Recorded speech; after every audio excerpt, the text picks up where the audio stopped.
अस्सलाम वालेकुम, सत श्री अकाल। बीजेपी की टीम, आईटी की टीम लग गई है पूरी। मोदी जी और योगी की पूरी टीम लग गई है। लाइव को हैक कर दिया उन लोगों ने और रिपोर्ट मार मार के उसको। लेकिन सच्चाई को कब तक रोकोगे भाई, कब तक रुकेगी? डॉक्टर कफील का जो दुख है वो आप तक पहुंचेगा, ऐसे नहीं तो वैसे पहुंचेगा। बात आधी कट गई थी।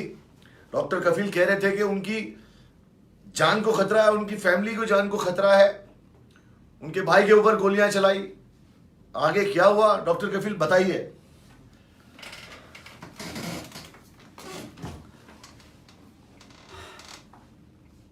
एजाज भाई, जैसे मैंने कहा कि मुझे एक प्लेटफॉर्म की ज़रूरत थी और आपने मुझे एक प्लेटफॉर्म बड़ा दिया है। अब मैंने आपकी बहुत पहले भी वीडियोस देखी थी। मैं अभी आपका एक फैन यारो, इस आदमी का दर्द को शेयर करते जाओ। जितने लोग देख रहे हैं शेयर मारो इसको। मैं कभी नहीं बोलता हूं लेकिन आज बोलता हूं। तुम्हें मेरी मोहब्बत की कसम है, तुम्हें अल्लाह का वास्ता, जीसस का वास्ता, भगवान का वास्ता, अगर सच्चे हिंदू हो तो तुम्हें ये शेयर मारते जाना। और मेरे यारो, जो जो देख रहा है लाइक और कमेंट मत करो, इसको शेयर मारो। इतना शेयर मारो कि इस आदमी का दुख, इसके आदमी की तकलीफ साला उन तक पहुंचे। तो मैं कह रहा था, मैं आपका बहुत बड़ा फैन था। मैं आपकी वीडियो देखी, जिस तरह से आपने कश्मीर में काउस लेदर का वो एपिसोड उठाया था, और फिर मैं त्यागी से मिला हूँ। मेन स्ट्रीम मीडिया को मैंने बहुत से इंटरव्यूज दिए, स्टार्टिंग से दिए, पर पता नहीं क्या होता है कि एक बार वो उनकी हेडलाइंस ब्रेकिंग न्यूज चलती है, पर शाम को प्राइम टाइम्स तक आते आते गायब हो जाती है। मैं कह रहा था कि उन 48 घंटों में मैंने कभी नहीं सोचा कि कोई बच्चा, वो हिंदू का बच्चा है कि मुस्लिम का बच्चा है, गरीब का बच्चा है, अमीर का बच्चा है, जिस वक्त 12 साढ़े 12 बजे, हालांकि शविस्ता मेरी वाइफ ने बोला कि कहाँ जा रहे हैं रात में इतनी देर, आपको सिर्फ काम की पड़ी रहती है, फिर भी मैं अपनी गाड़ी उठाया, रात में उस पर भागा और जितना कर सकता था किया हम लोगों ने। बात सिर्फ सिलेंडर्स अरेंज करने की नहीं थी, बात उस वक्त उन बच्चों को बचाने की थी। उनका ट्रीटमेंट क्या हो वो भी कर रहा था मैं। हम लोग, मैं अकेले नहीं था, 16 जूनियर्स डॉक्टर थे, सिस्टर्स थी, वार्ड बॉयज थे, सबने किया। 48 कहते हैं चड्ढी नहीं बदली। उस वक्त जो जुनून था कि उन बच्चों को कैसे भी बचाना है, सीमा सुरक्षा बल के 11 सोल्जर्स उन्होंने अपने ट्रक दिए, हम लोग सिलेंडर्स लेके आए। 2 दिन में 500 सिलेंडर्स हम लोग लाए थे। आपने जो इन्वेस्टिगेशन टीम ने, आपकी पुलिस ने इन्वेस्टिगेशन किया, उसमें ये लिखा है कि 500 सिलेंडर्स लाए, लेकिन किसने लाए वो नहीं लिखा है। भूत लेके आया था क्या? कौन लेके आया वो नहीं लिखा उन्होंने कि कौन लेके आया है। और अगले दिन जब 13 तारीख को मुख्यमंत्री आता है, कहते हैं तू हीरो बनता है सिलेंडर अरेंज करके, तुझे देखता हूं। ये लैंग्वेज है। अगर आप यूपी के कोई देख रहा होगा, यूपी बिहार का, उसको पता होगा तू और आप में कितना बड़ा डिफरेंस होता है। 48 घंटे काम करने के बाद एक तो हम लोग इतना फ्रस्ट्रेट थे कि हम लोग 400 से ज्यादा बच्चे थे, 63 बच्चों की जान नहीं बचा पाए।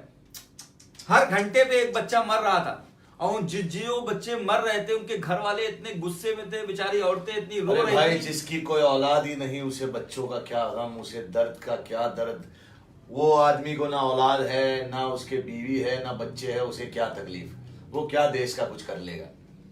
और वो क्या आपकी तकलीफ को समझेगा? वो आपको जेल में डालेगा, वो आप पे गोलियां चलवाएगा, आपकी जान को खतरा है।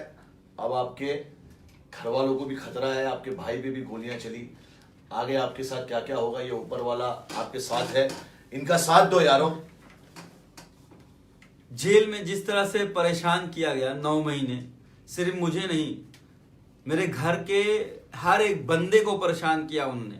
मेरी वाइफ बताती है कि मेरी छोटी बच्ची थी, उसको दूध भी नहीं पिला पाती थी। इस तरह से पुलिस वाले 11 बजे रात में घुस जाते थे और 3 बजे रात तक रहते थे। मेरा भाई इलाहाबाद और लखनऊ के चक्कर लगा रहा था।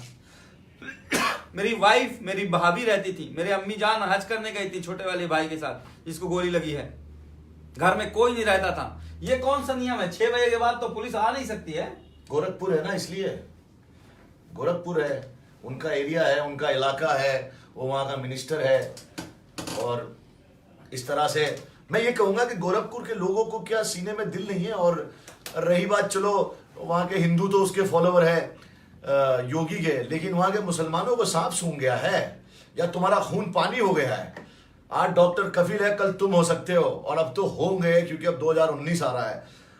अब अगला मुख्यमंत्री कौन होगा ये तो आप जानते ही है, क्योंकि होगा तो योगी।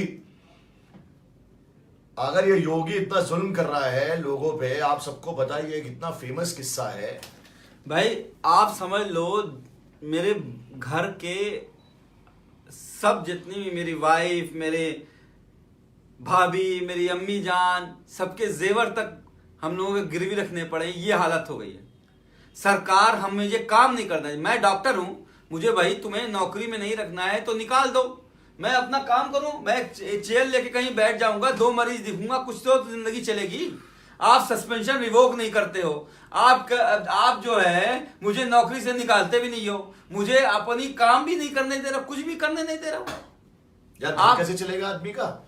चीफ मिनिस्टर केरला ने मुझे बुलाया निपा वायरस से लड़ने के लिए। सबको पता है निपा वायरस इतना खतरनाक था, किसी हो जाता है तो मौत होती है। फिर भी मैं उस जंग के लिए जा रहा था, क्योंकि मैं सोच रहा था कि ऑलरेडी सस्पेंडेड हूं, चलो कम से कम चलो कुछ काम कर लो, कुछ शायद अल्लाह की मर्जी हो 1-2 जान बच जाए। उसमें भी अड़ंगा डाल दिया योगी जी की गवर्नमेंट ने इसको कहते हैं डीजीएमई के गुप्ता से कहलवा दिया कि नहीं, डॉक्टर कफील नहीं जा सकते, ये सस्पेंडेड है, लेकिन नौकरी में तो है। तो मैं क्या करूं बताओ?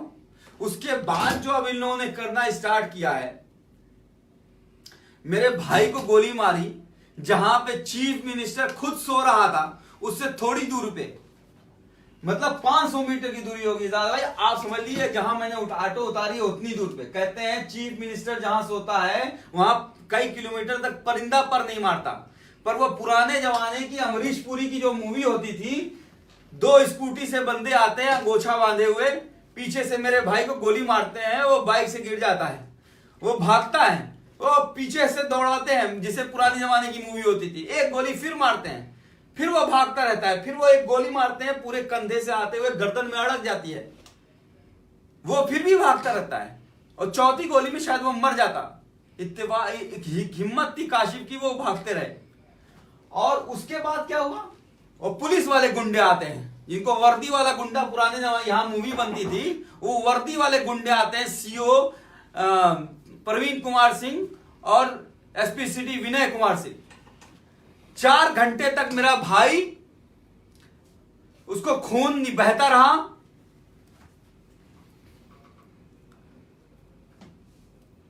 वो तड़पता रहा, वो चिल्लाता रहा, लेकिन ये एक जिद किए हुए थे कि नहीं है, हमें गवर्नमेंट से, हॉस्पिटल से, डॉक्टर से मेडिको लीगल कराएंगे। हम उनकी बात मान गए, हम डिस्ट्रिक्ट हॉस्पिटल गए, 1 घंटा वहां लगा। उसके बाद जब 1 घंटा, वो चाहते थे कि आपके भाई जी हाँ अल्लाह को प्यारे हो जाए, लेकिन अल्लाह ताला जिसको जिंदगी देता है, ऐसे योगी और मोदी मिलकर ले नहीं सकते। अल्लाह जिसको जिंदगी देता है, और रमजान का महीना, और इतना पाक महीना, अल्लाह ताला पहले आसमान पे से देख रहे थे, और तुम्हारी हिम्मत को भी देख रहे थे कि इतना होने के बावजूद आप अभी भी मान नहीं रहे। इसका मतलब आप पे, मतलब अल्लाह ताला पे आपको यकीन इतना है, और अल्लाह आपके साथ है। चाहे ये जो देख रहे हैं, ये चाहे कमेंट करे या लाइक करे, शेयर जरूर कर देना इनकी प्रॉब्लम को, और इनके साथ आज हम नहीं खड़े हुए ना। मैं ये कहूंगा कि यूपी के अंदर जो हो रहा है, ये डॉक्टर कफील के साथ नहीं हो रहा, ये आपके साथ हो रहा है। मैं सही कह रहा हूं। हम लोगों ने जो, मैंने खत लिखा था जेल में, और जब हम मेरी वाइफ और मेरे भाई दिल्ली गए थे, तो यही सोच के गए थे कि अब डॉक्टर अपने लिए नहीं लड़ना है, मुझे तुम जेल में मार दो। मुझे नहीं पता था मुझे बेल मिल जाएगी। लेटर लिखते वक्त मुझे यकीन नहीं था। जेल में कहते थे 2019 लोकसभा तक तो जेल से निकलना भूल जाओ। मुझे हार्डकोर क्रिमिनल्स के साथ रखते थे, धमकी दी जाती थी कि मार दिए जाओगे यहां पे। लेकिन मैंने लेटर लिखते वक्त यही सोचा कि अपने लिए तो जी गए यार, जो बच्चे जो बड़े होंगे, जो ये काम गवर्नमेंट कर रही है, जिस तरह से दबाया हमको जा रहा है, अगर हम नहीं बोले तो उनके लिए इंडिया में रहना मुश्किल हो जाएगा। मुश्किल हो गया है, उस जनरेशन के लिए वो पूछेंगे आपसे, आपका लड़का है, मेरा बेटा है, आपका बेटा बड़ा होकर पूछेगा, अब्बू जान क्या किया था आपने जब ये इस तरह के जुल्म हो रहे हैं। अल्लाह का शुक्र है, मेरे बेटे को लोग कहेंगे तेरे बाप ने ये योगी और मोदी को हिला दिया था, थर थर कांपते थे ये लोग। आप लोग क्या बोलोगे आपके बच्चों को? डॉक्टर कफील तो अपनी बच्ची को कह देंगे कि मेरा बाप हीरो था, उसने अपनी जान पे खेल के सिलेंडर लाके बच्चों की जान बचाई। तुम लोग ने क्या किया? बस कमेंट किए, शेयर किए, लाइक किए। आवाज उठाओ मेरे यारो। यूपी के जितने लोग हैं मैं उनसे अपील करता हूं कि डॉक्टर कफील का साथ दिया जाए, और हिंदुस्तान के सारे लोगों को कहता हूं कि इनका साथ दिया जाए। क्या इंसानियत, क्या अच्छा काम करना जुल्म है? मैं डीजीपी से 13 तारीख को मिल चुका हूं। काशिफ की इतनी हालत खराब हो गई थी खून निकलने के बाद, जो ऑपरेशन 11 तारीख को 11 बजे हुआ था, 3 बजे हुआ। हम लोगों को भाग के लखनऊ लाना पड़ा, किसी तरह से उसकी जान बची है। सब अल्लाह की रहमत है। लेकिन जो 2 पुलिस वाले गुंडे थे, जो उस वर्दी में गुंडे थे, उनको सस्पेंड करना है, उनको सस्पेंड करना है। और क्या किया है उनको, क्या किया है? वही विनय कुमार सिंह जो है अब वो इन्वेस्टिगेशन कर रहा है। यानी चोर खुद जो है चोरी की जांच करेगा कि चोरी हुई है कि नहीं। यही काम पहले मेरे साथ हो चुका है। डीजीएमई के गुप्ता, जिसको पैसा देना था, जिसकी वजह से इतनी मौतें हुई, वही उसी ने जांच की, उसी ने एफआईआर किया। तो आप जब खुद ही जो है चोर जो है वो खुद, देखो जेल उनकी, प्रशासन उनका, 2 लोगों को जेल से निकाला होगा, कहा होगा सजा माफ करेंगे, डॉक्टर कफील के भाई को गोलियां मार दो। डॉक्टर कफील को गोलियां मारेंगे तो हीरो बन जाएगा, इसके भाई को गोलियां मारो तो ये डर जाएगा। हाँ, तो यही बात मैंने कल कही थी। आपसे मिलने से पहले मैंने कल एक पोस्ट डाला था, mess with me fine but don't mess with my family. और बहुत से लोगों ने सलाह दी कि इस तरह के वर्ड मत यूज करो। डरते हैं, सब डरते हैं। इन्हें पता चलेगा जब इनकी लड़की का रेप होगा, इन्हें पता चलेगा जब इनके भाई को गोलियां पड़ेगी, इन्हें पता चलेगा जब इनका बच्चा किडनैप होगा, इन्हें पता चलेगा जब इनके घर के अंदर रात को 3 बजे 30-30 पुलिस वाले आएंगे। पता नहीं। मैं ये चाहता हूं, आप जो भी ये देख रहा हो, इजाज भाई के जितने भी फॉलोअर हैं, आपसे मेरी रिक्वेस्ट है, हाथ जोड़ के विनती है, कहते हैं ना, मैं आपसे एक गुजारिश करता हूं कि अगर इंसान हो, मुस्लिम हिंदू सिख ईसाई की बात नहीं है, इंसान हो तो मेरी आवाज को उठाओ, क्योंकि बहुत बेबस हो रहे हैं। जो जंग लड़ी जा रही है इतनी बड़ी है, एक एसपी सिटी, एक सीओ गोरखनाथ, जिस तरह से मेरे भाई को दोबारा मारने की कोशिश की गई कि वो मर जाए और वो मुंह ना खोल पाए, नामजद देने के बाद भी बीजेपी एमपी कमलेश पासवान का उससे पूछताछ नहीं की गई है। तो क्या करना चाहते हो? तो अगर आप साथ नहीं दोगे, हम 27 तारीख को इंशाल्लाह जो है कोई प्रोटेस्ट करने का प्लान बना रहे हैं, और आपको सड़क पे उतरना पड़ेगा। वरना सही बात कह रहा हूं कि जैसे इजाज भाई ने कहा है ना कि एक दिन मेरे साथ हो रहा है, एक दिन आपके साथ भी हो सकता है। आपके साथ नहीं तो आपके भाई के साथ हो सकता है, आपके बच्चे के साथ हो सकता है, उसके साथ भी, उसके अच्छे कर्मों के करने के बाद भी वो उसको सजा दी जा सकती है। और एक बात मैं उन लोगों को ये बता देना चाहता हूं जो ये सोचते हैं कि मेरे भाई को गोली मार के मुझे डरा देंगे और मुझे चुप करा देंगे, तो उनको मैं बता देना चाहता हूं कि मैं चुप नहीं और मैं डरने वाला नहीं हूं। अल्लाह ने कहा है, मोहम्मद साहब ने कहा है कि अगर तू डर गया और झुक गया किसी के सामने तो मुस्लिम ही नहीं है, तेरा ईमान ही नहीं है, समझ गया? तो मैं डरने वाला नहीं हूं। तुझे गोली मारनी है मुझे मारो, मेरी फैमिली के पर चढ़ने की कोशिश मत करो। अगर वो होगा, वो समझ लिए वो लिमिट है, और लिमिट आप पार कर चुके हो। दुआओं में याद रखना, और अगर जमीर है, जिंदा हो, तो डॉक्टर कफील का साथ देना। मैं इनके साथ हूं। मेरे जितने प्यार करने वाले हैं, हिंदुस्तानी, पाकिस्तानी, अफगानिस्तानी, कश्मीरी, सबसे कहूंगा share this video, raise this voice, ताकि ये ह्यूमन राइट्स तक पहुंचे, दुनिया के कोने कोने तक पहुंचे कि ये कौन सा जुल्म हो रहा है। अल्लाह हाफिज। दुआओं में याद रखना और अल्लाह के जिक्र का जुबान पे स्वाद रखना। हमारे YouTube चैनल दैनिक विजय न्यूज़ को सब्सक्राइब करें, साथ ही बेल आइकन को प्रेस करें ताकि हमारे सभी अपडेट सबसे पहले आपको मिल सकें।